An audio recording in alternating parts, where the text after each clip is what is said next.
And then theoretical framework. Theoretical framework is going to be powerful when it comes to interpreting, your data, right? Yes. Now I can share screen a little bit, everyone. I just want to show you a little bit. This is the You can imagine. You can see this is the. Could you see the screen, everyone? Yes, I can see like that. Yes, I Thank do. you, my dear. This is a quant research, and I want to impress you again. The role of theoretical framework in your study. This is a very quant relationship between perceptions of classroom climate and institutional goal structures and student motivation, engagement, and intention to persist in college. Oh, my dear, believe me, I still stand by my statement that, even, your intention to persist in college, my intention to complete a master degree or a bachelor degree, my intention to complete the degree, uh, can be explained by some series. I want to prove that by going to the theoretical framework adopted by the author. You can see here, everyone. Powerful, powerful self-determination theory. Self-determination theory says students are more likely to be engaged when social context meets individual needs for autonomy, relationship, and growth. So needs, okay? So, students who decide to get in and then get out here mean graduate successfully. They don't drop out, they don't quit along the way. You know, um, Basically, self-determination theory explains that to a certain extent already. Students gonna complete the degree if, if the social context, if the university, for example, if the university meets their needs, such as autonomy, such as relationships, such as growth. If school and classroom does not provide them, autonomy, does not provide them, or teachers are cool, not friendly, classmates are not friendly, don't welcome them, they are likely to drop out from the school system. So they need good relationship. They need people who care, about them. For example, teachers and school systems and classmates need to care about them. They have to see that, from semester to semester, they grow, they change, they learn something, they develop intellectually, for example. So self-determination theory is a perfect, theoretical framework that you have to get to know in your study when you want to learn about why people drop out and why people don't drop out. You need to know self-determination theory. What happens if you don't know self-determination theory in your study? It simply means you don't read, everyone. You don't explore literature.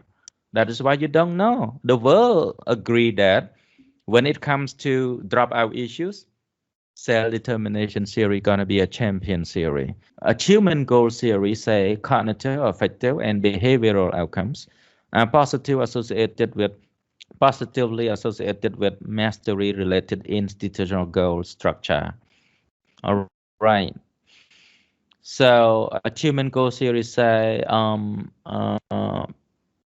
not going to drop out. I'm going to persist. I'm going to finish the degree program if the school system, if the teacher, focus on mastery rather than competition.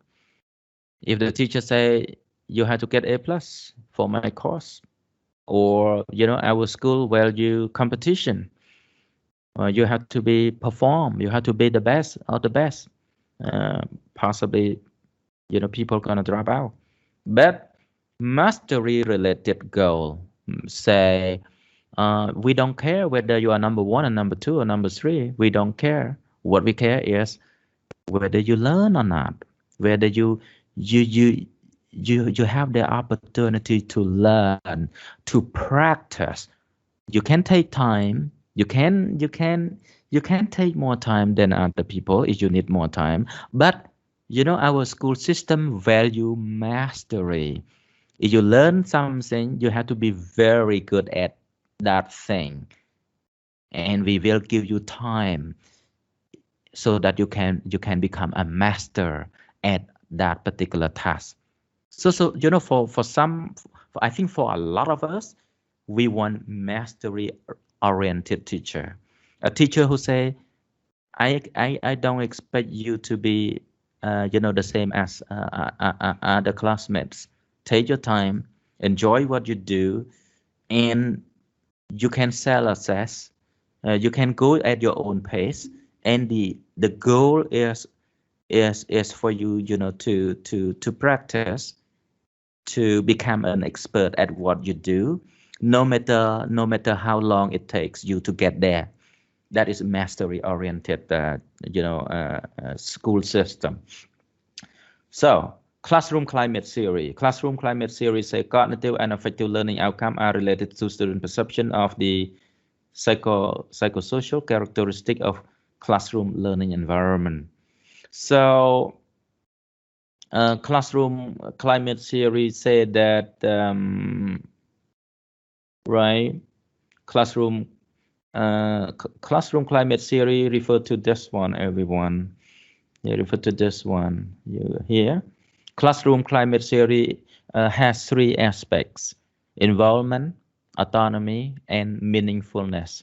I cannot say it enough, this is too important, right?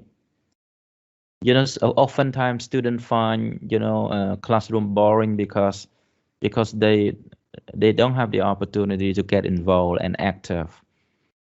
They cannot, make certain decisions that they should be given the opportunity to make such decision.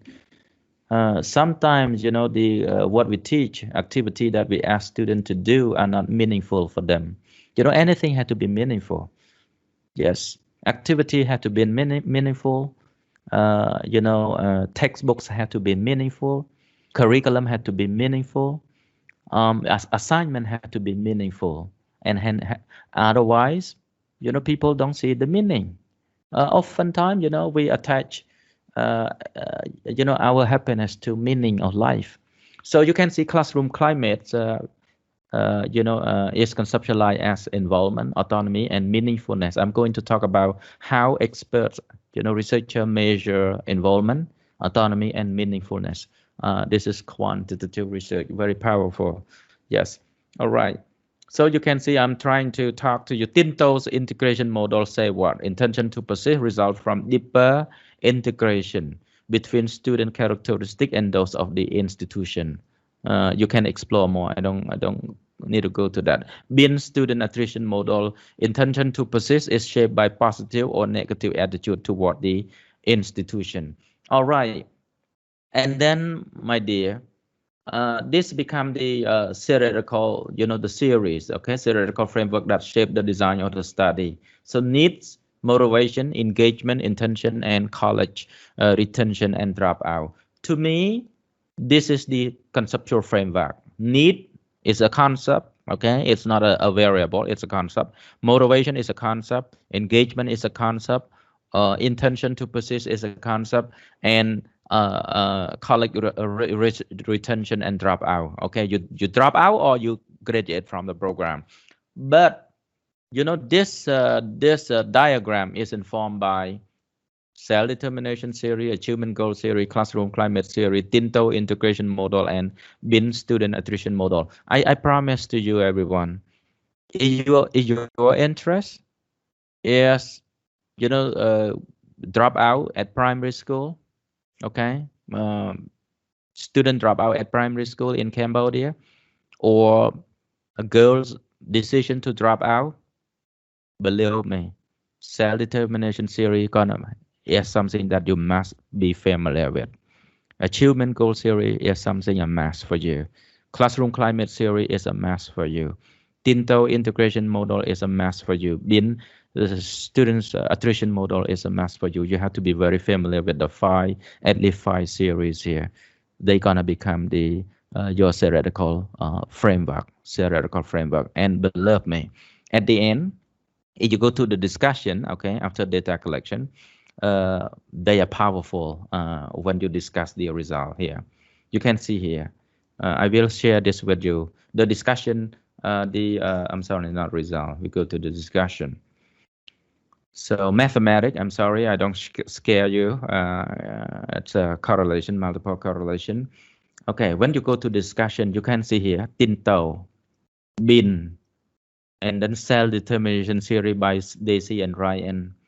And then you compare. You can see the conceptual framework, the theoretical framework, gonna gonna haunt you, not haunt you, gonna come back to you when you discuss the results. You need to interpret your result using the series under your theoretical framework. Without them, you cannot interpret the results. So at the end of the day, the series gonna help you unpack your data. So you can see, my dear, this is just a journal article, but I can assure you that 5 series, right, become become the theoretical framework in this study. I'm very blessed with this article. I enjoy reading this article 2 times already because it's quant, partly quant, and because I love this theoretical framework the author adopted in this study. Hello, lecturers. Yes, please. Yes, I have a question. Since some scholars have excluded the conceptual framework in their research study, so the question is it necessary or it is optional, lecturer, or when it is necessary to include the conceptual framework and when it is optional? You ask a very good question. You can see the variation. There are variations. Research methodology is supposed to be flexible. So, in fact, I want to tell you this.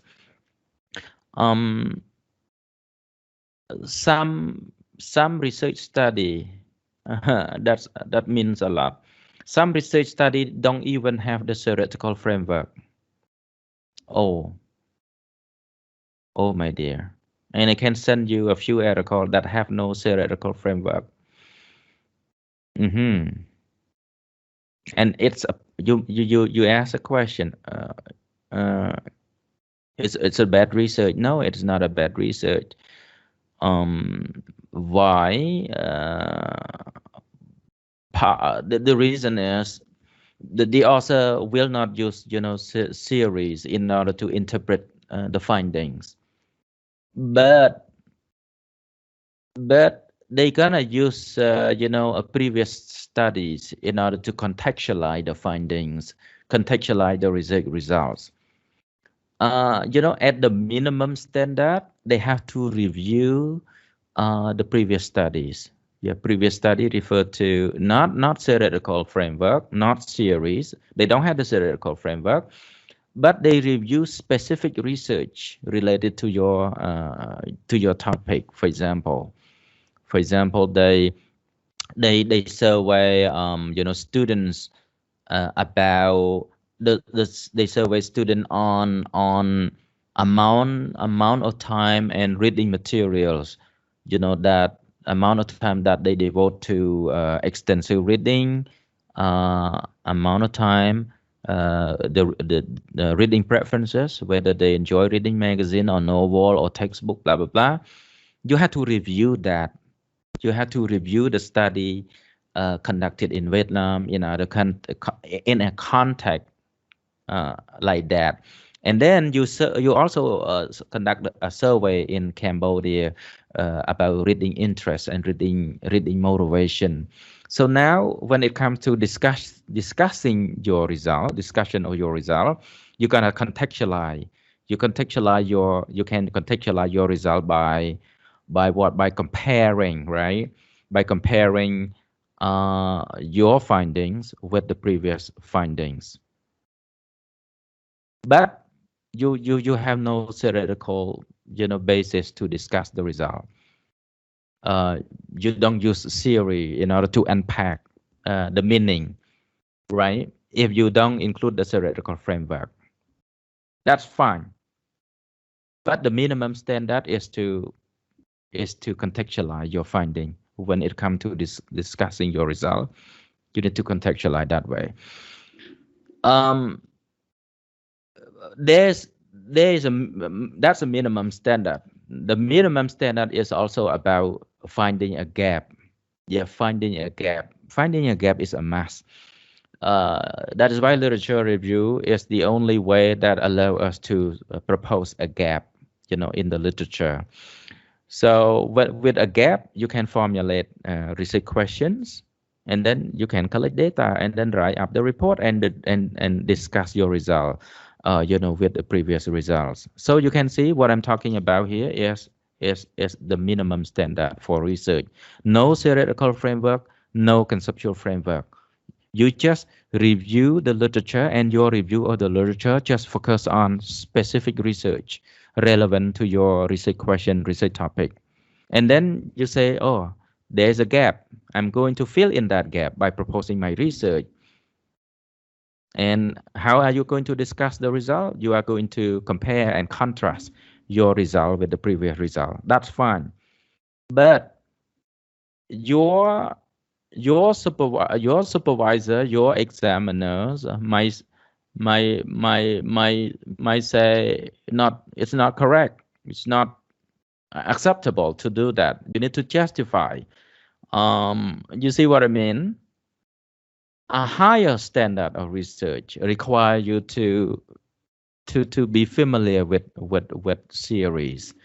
Yeah, you need to read and get familiar with series. Some series that you can adopt, as a part of your theoretical framework. Okay, possibly when the supervisor, when the when the funding agency say you have to include theoretical framework, possibly I think they are demanding higher standard.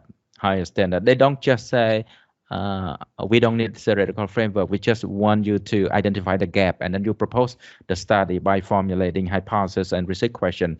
Okay, fine. But if they say you have to have a theoretical framework, okay, and I know that everything around us is already explained by some series, okay? Some series. So we have to have the theory. You can have the theory without conceptual framework.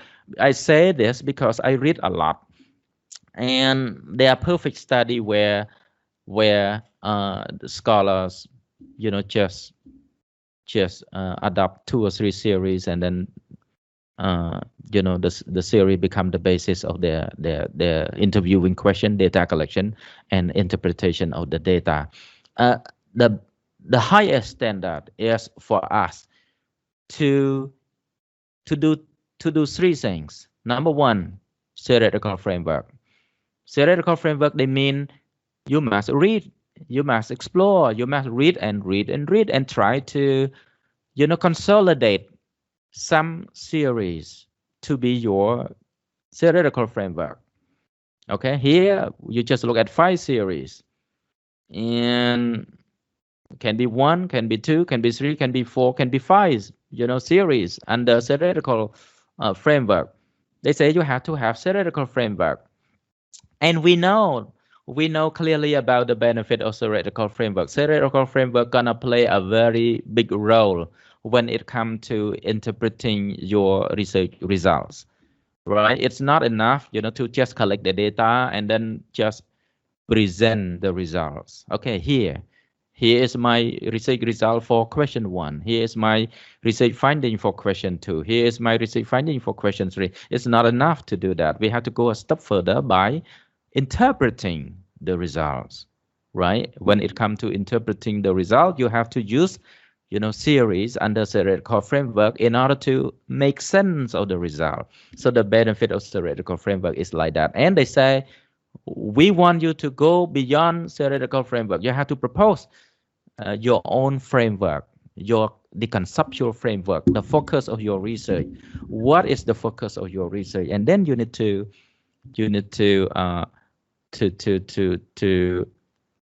draw a diagram that display your conceptual framework. That, I think, if you have this theoretical framework, previous study, conceptual framework, I think that is the most rigorous academic research, the most rigorous. Having said that, a study without a conceptual framework is not wrong.